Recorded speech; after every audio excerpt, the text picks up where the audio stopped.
것이 궁금하다. 성경을 마치 쓴 보약을 먹듯이 읽는 분들이 있지요. 재미는 없는데 읽지 않을 수 없으니 억지로라도 읽어야 한다는 겁니다. 성경을 줄거리 중심으로 읽기 때문에 빚어지는 일입니다. 이런 경우에 성경을 읽는 방법을 바꾸면 큰 도움이 됩니다. 그중 하나가 성경의 전체적인 줄거리는 물론 부분적인 것들에 관심을 갖는 것이죠. 어째서 이런 표현이 또 사건이 등장하는지 주목하면 성경 읽기는 점점 더 흥미진진해집니다. 오늘의 주제는 숫자 10에 얽힌 사연들입니다.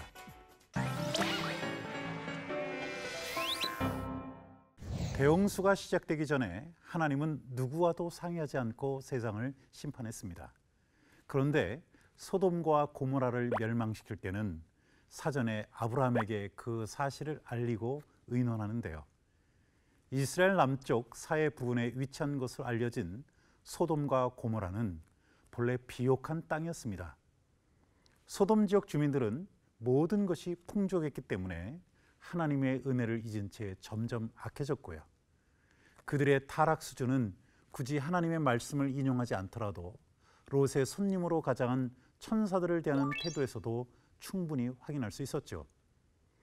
그 성사람 곧 소돔 백성들이 물론 노소하고 사방에서 다 모여 그 집을 에워싸고 롯을 부르고 그에게 이르되 이 저녁에 내게 온 사람이 어디 있느냐 이끌어내라 우리가 그들을 상관하리라. 사정이 이렇다 보니 하나님의 심판은 당연해 보였습니다. 하지만 아브라함은 의외의 반응을 보이는데요. 기존의 순종적인 모습과 다르게 소돔과 고모라 지역의 주민들을 변론하고 나서면서 이렇게 하나님께 용서를 구했습니다. 주께서 의인을 악인과 함께 멸하시려나이까. 그러면서 그는 용서의 조건이 되는 의인의 수를 구체적으로 제시합니다. 처음에 50명으로 시작한 의인의 수는 45명, 다시 40명, 그리고 30명, 이어서 20명, 마지막 10명으로 계속 줄어들었죠. 하나님은 아브라함의 제안처럼 만일 10명의 의인이 있다면 멸하지 않겠다고 약속하지만 그만큼 인원도 찾을 수 없었습니다. 그런데 이상하게 아브라함은 의인을 10명 이하로 제시하지 않았는데요. 우리가 볼 때는 그 이하의 숫자도 제시할 수 있을 것 같은데 아브라함은 더 이상 하나님에게 심판을 면하게 해달라고 간청하지를 않습니다. 어째서 그랬을까요? 여기에 숫자에 특별한 의미가 담겨 있다는 것에 주목해야 합니다.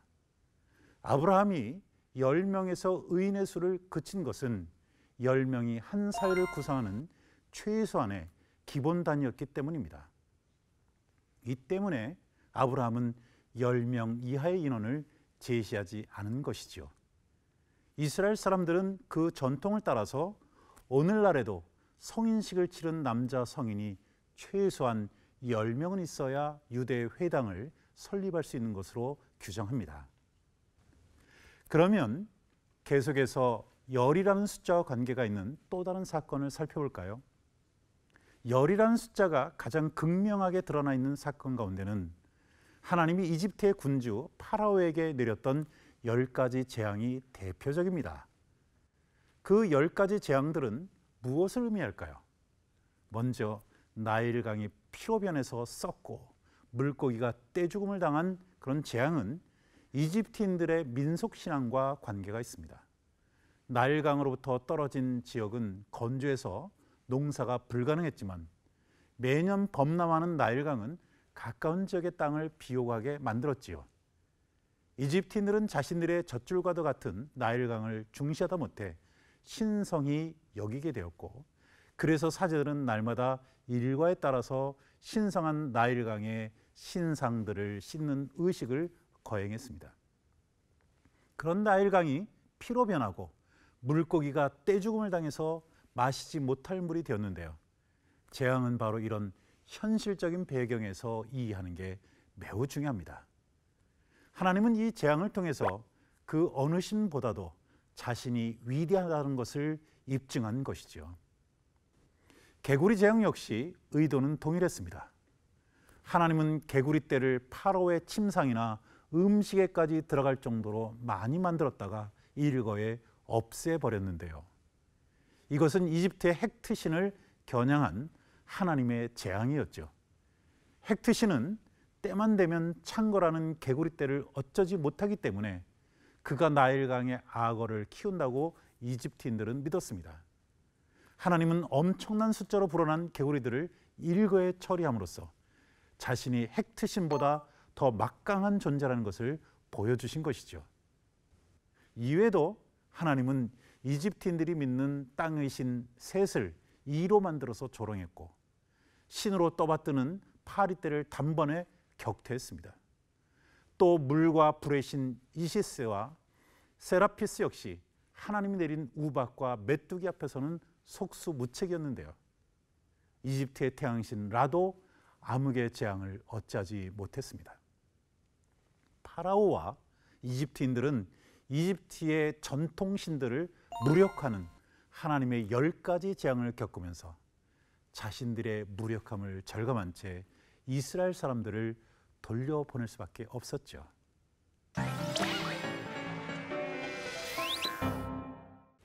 이렇게 우리가 늘 사용하는 숫자에도 그동안 미처 생각하지 못했던 다양한 역사적 사건과 의미가 담겨 있습니다. 그렇게 보면 성경의 내용 중 무엇 하나 그냥 지나칠 만한 게 없다는 것을 깨닫게 되지요. 하나님의 말씀은 아는 만큼 보이고 그만큼 흥미진진합니다. 기억하시기 바랍니다. 성경은 줄거리뿐만 아니라 부분적인 것들에도 관심을 가져야 한다는 것을 말이죠.